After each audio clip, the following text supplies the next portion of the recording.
The merge of Ethereum brings a new wave of wealth whales. Are you ready? What is the merge of Ethereum?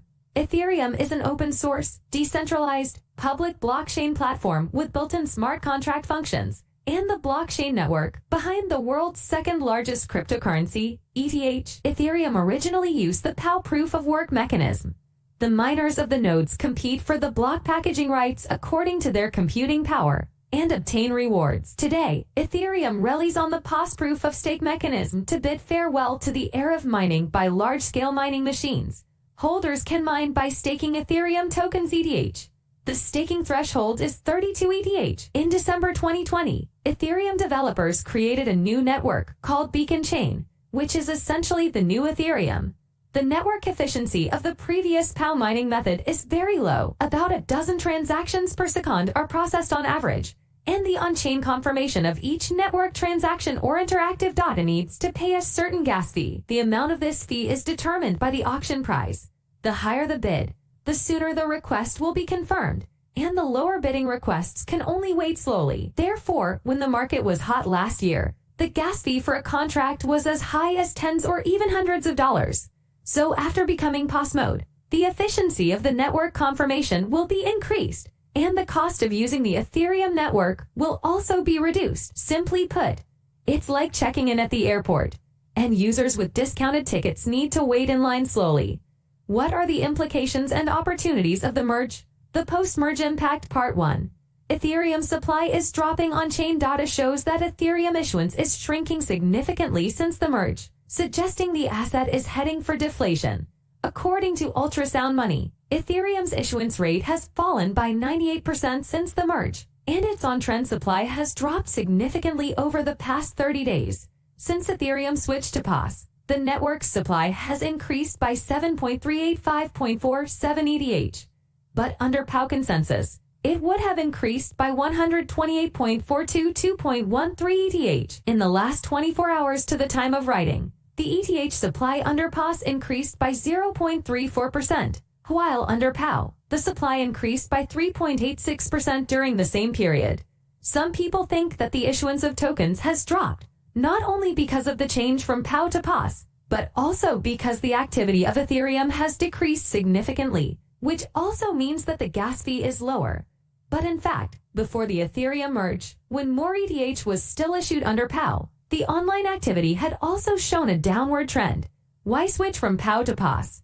The switch from POW to POS will have a huge impact on the Ethereum ecosystem, including 1. ETH issuance decreases, meaning ETH becomes deflationary. 2. Gas prices will not drop. 3. Energy consumption is reduced by about 99%. Why is the issuance of ETH decreasing after the merge of Ethereum? Since it no longer needs to reward miners for mining, the ETH's issuance rate will be reduced by about 90%. After the merge of Ethereum, since it no longer needs to reward miners for mining, the ETH's issuance rate will be reduced by about 90%. And the supply will be reduced by about 90% too. In the POW consensus mechanism, miners use computing power to solve mathematical puzzles, and the first person to complete is rewarded, and a new block is created. According to the Ethereum Foundation's white paper, the on-chain mining reward is around 16,000 a day. That means 16,000 new ETHs are minted every day and paid to miners. After the merge, ETH issuance will be reduced by 90% to about 1,600 a day. Why is the circulation of ETH decreasing? The post-merge Ethereum adopts the IP1559 contract standard. The IP1559 introduces a new fee system that incorporates 3 key elements: a base fee, a tip, and a fee cap. The IP1559 also plays a significant role in burning some of the Ethereum as transaction fees. The feature allows the blockchain to burn some of its gas fees to make Ether scarce and create a token shortage to help push its price up. Simply put, gas fees taxes generated by Ethereum burn a large amount of ETH through IP1559, which objectively reduces the amount of ETH generated in circulation, thereby achieving deflation. Part 2. Why the gas fees will not be reduced. There is a common misconception that Ethereum 2.0 will reduce gas fees. First of all, Ethereum 2.0 is a long upgrade process. It will not reduce the gas fee. What may reduce the gas fee is the shard and it can only ensure the reduction of the gas fee of L2. As for the L1, it is the existence of luxury, a veritable noble chain. Gas fee is determined by the relationship between supply and demand, and is essentially the price of energy. The supply side is scalability, that is, the space available for calculation and storage. The main measurement standard is the level of TPS and the size of the block. Of course, if we make the block time of Ethereum continue to speed up and increase the block size, it can reduce the fee. But in order to keep decentralized, Ethereum's block size and fast delivery time have basically reached the theoretical ceiling. If you start with TPS, Ethereum 2.0 will not improve the network computing power. Therefore, after the merge, the gas fee will not change. The only thing that has changed is the way of producing blocks. The time of producing blocks is slightly reduced, but the impact is limited, and the Ethereum 2.0 has gotten rid of the accusations of wasting energy. Part 3.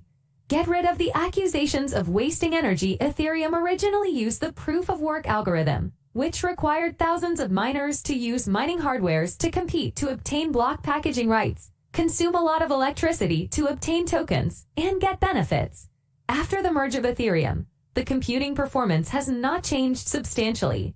Simply put, it's like the bus at the airport ferry station, transporting passengers. The bus carries the same size number of passengers, and still leaves every 12 seconds or so. New blocks are minted every 12 seconds or so. If the previous POW of Ethereum is a bus with a diesel engine, then pos is a fleet of new energy buses. Both have the same passenger capacity, but one is a power hog, and the other is more real-world friendly and saves energy. As a result, POS will reduce EV's energy consumption by 99%, as there will no longer be armies of computers around the world solving mud puzzles to get miners' rewards and mint blocks, which will be done by those who stake their ETH to run validator nodes. You need to be cautious about your own risk when you enter the investment market. This is not investment advice. Opportunities after the merge. Trend 1. Decreasing ETH issuance effectively drives crypto bull market. It is understood that a 90% reduction in ETH issuance is equivalent to 3 Bitcoin halving effects. Bitcoin halving will drive the cryptocurrency market and reduce the inflow of new supply in the secondary market. Historically, Bitcoin halving has led to bull markets in cryptocurrencies. In the past, each Bitcoin halving took 4 years to complete, and this reduction in ETH issuance resulted in a reduction of the equivalent of 12 years of Bitcoin supply in 1 year, thus greatly promoting the arrival of the bull market. Tracking the burnt ETH statistics shows that since the introduction of 1559, the ETH issuance offset is 6x the amount before the merge. In total, 2.1 million ETH was burned, at 5.85 ETH per minute, or 3 million ETH per year. If 3.1 million ETH is burned per year, then we can expect the supply of ETH to be minus 2% per year, which is net deflation. Trend 2. Staking yields will rise sharply. There are 10,900,000 ETH staked currently. After the merge of Ethereum, the income of fees that have never been destroyed will also flow to the stakers, and the staking yield can be increased from 10% to 15%. Staking is almost zero risk reward. It has neither impermanent losses nor risks from DeFi and hackers, which increases the demand for staking ETH to obtain benefits greatly. In such environments, if more ETH is staked in the market, the circulating supply of ETH in the market will decrease, and its price will increase. The merge of Ethereum is bound to have a huge positive impact on the price of ETH in the long run. Trend 3. Ethereum without miners and MEV will revive, abandoning the miner system. The Ethereum ecological benefits can be redistributed. After the switch of Ethereum to POS, the development of the MEV industry was changed through MEV Boost Note. MEV Boost is a software developed by Flash bots that can separate block construction from block production. With the continuous expansion of MEV application scenarios, after the merge of Ethereum, the ETH stake income was supplemented by transaction fees and MEV income, and the stake yield increased. So the number of staked ETH also increased from 7,810,000 to 14,080,000, an increase of 80.2%. Trend 4. Layer 2 is booming. According to Ethereum's Q3 report, Ethereum network revenue fell from $1.91 billion to $274 million, down 86.0%. DeFi TVL down 58%, NFT market transactions down 75%. However, L2's TVL bucked the trend and increased by 97.1%, from $2.4 billion to $4.73 billion. More prominent L2 suitability.